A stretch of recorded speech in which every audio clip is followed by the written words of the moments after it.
Well, this is a video that I took last week. I took a little quick afternoon trip, go catch a few trout. Decided to record it. Figured it would be fun to do, fun to try out. But this is the time of year, starting probably early October, mid-October, all the way up until January, February. Our speckled trout really like to come inshore. They like to come in the bays, rivers, bayous, and they like to chase all that bait fish, follow the bait fish up into these places. And to begin with, at the beginning part, whenever they start moving in, you start catching a lot of small ones. As it gets a little bit colder, we'll catch bigger ones. But right now, I mean, you might catch 30, 40, 50 a day, and you might only have 5, 6, 7, 8 keepers. I mean, that's pretty common whenever you're using, artificials and fish in these places. You catch a lot of fish, but you catch a lot of small ones. Right now, in this little clip here, I'm throwing a Strike King jerk bait. Nothing fancy. It's just a regular old Strike King jerk bait. I think it's like Chrome Sexy Shad or something like that. It's a suspending model. I like to throw a suspended jerk bait. It gets down probably 4 to 5, 6 foot. Just depends on how you work it. You can always add little stick-on weights to it too to make it sink real slow, which that seems to be the thing that all the new trout baits are doing these days, is they're slow sinkers. But you can do that with any jerk bait. I mean, you can just take a jerk bait, get those little suspend dots on there and overweight it just a hair, especially on a suspended jerk bait, and make it sink real slow. The trout seem to like that quite a bit. And you can get it almost, you can get it to the bottom and hit those fish on the bottom too. I usually tend to catch bigger trout with the jerk bait, but can't really tell that from this video. I just catch quite a few with it, just like the way they hit it. Now this guy here is a freaking dinosaur. This is not a trout, but he was a lot of fun to fight. He ends up taking my jerk bait, but you'll see him here in just a second whenever he decides to pop up for just a second. But I'm using 40-pound braid with a 12-pound fluorocarbon leader. Got about 3 foot on there, and that's pretty much how I've got all my rods set up whenever I trout fish. You don't have to do all fluoro or all mono unless you really want to, but the braid, it throws good, gives you a little bit extra oomph on your back in there, and it lasts a long time. There he is. Look at that big joker. But this is a 13 fishing rod. It's a 7 foot medium action, and I've got on my other setup that you'll see, it's a 1/4 ounce jig head with a matrix shad, and it's I think a 7'3" rod, medium action with Shimano Corrado, but it's got the 40-pound braid and a 12-pound fluorocarbon leader on it as well. But all these places that I'm fishing here, they all have the same thing in common. They're close to deep water, and they're either points or flats, and they're close to deep water. And that, I think, is probably one of the easiest ways to find trout this time of year, is find a point, a flat, a bar, anything like that closer to deep water. There's about 20 foot of water here pretty close to where I'm fishing at right here, and those trout, they tend to just chase bait all up onto these flats and bars and stuff, and they just circle around, and you'll get a new group of fish to come in. I mean, they're just constantly chasing bait fish all day. as it gets cooler, right now the water temperature is still 76, 77, 78 degrees, around in that area. As it gets cooler, you'll notice that we still fish pretty similar areas, but you'll notice the size of the fish get a little bit bigger. Right now there's just a ton of small fish in these places, which isn't uncommon. I mean, you'll catch a ton of fish and just a handful of keepers, but you don't need to catch a limit every time you go out. I mean, just catch a few, fry them up, just enough to get by. But as it gets cooler, you can really start catching big numbers of bigger fish. And I'm not really sure why that is. I guess the bigger fish just haven't made it quite this far in yet. This is a nice little trout here. I think he ends up being about 19 inches, 19 and a half. But hopefully I'll do a video a week, and then you can see as the water cools down, gets colder, you'll see the quality of the trout go up as well.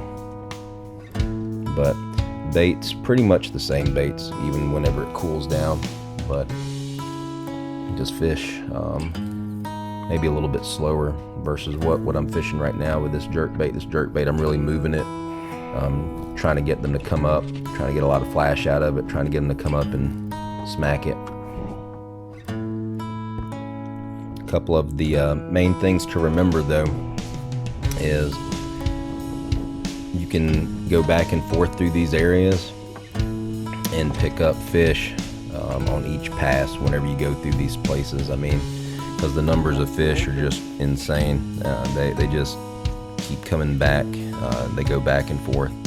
So if you're not getting bit, just kind of alter your position a little bit and start fan casting.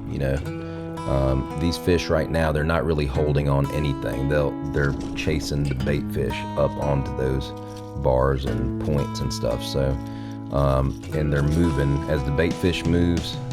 They move as well.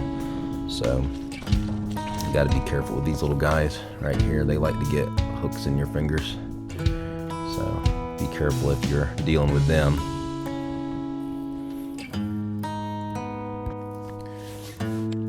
But anyways, hopefully, like I said, we'll make some more videos, show you what I do, and it'll help you find trout a little bit easier. This definitely works where I live, which is Gulf Coast, Mississippi, and the guys in Louisiana are doing the same thing, and I'm sure the guys over in Alabama and Texas are probably all doing the same thing this time of year. So thank you for watching, and we'll have some more videos coming your way.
tried to eat that dude.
there.